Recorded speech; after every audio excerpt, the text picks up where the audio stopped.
ni watu ambao wanaamini kwamba Mungu yuko mbali, alafu miungu yupo karibu. Sikiliza, Yesu yupo karibu zaidi ya mavazi yetu. Yesu yupo karibu zaidi ya mavazi yetu. Ukimkiri leo utapata wokovu, na nyumba yako utapata wokovu, na familia yako. Yesu ni mzuri, sema amina. Tumepewa jina yameleta uponyaji, sijawahi kuona yameleta badiliko.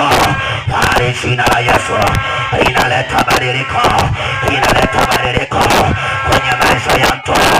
Ukimwamini ataleta badiliko. Waliokuita tasa watakuita sasa. Mtu anayezaa, waliokuita mjane wanatakupatia mwenza wako. Waliokuita maskini Bwana atakuinua, kwa sababu jina la Yesu linatajirisha, jina la Yesu linainua, jina la Yesu linaleta mabadiliko. Wamejaribu kubuni mbele kama ilivyo leo. Kuna baadhi ya imani wana sikukuu ya kuchinja, wanatoa kafara kwa Mungu wao, wakisema kwamba hawa ndio wanaotusogeza kwa Mungu. Sikiliza, Yesu ndiye sadaka ya agano.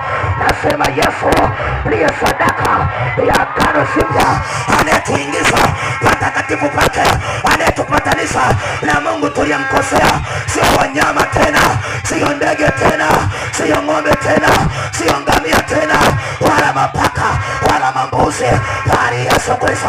Yesu Kristo yu hai, anaishi, anaweza kukupatanisha na Mungu wako. Sema amina. Yesu anainua wapendwa.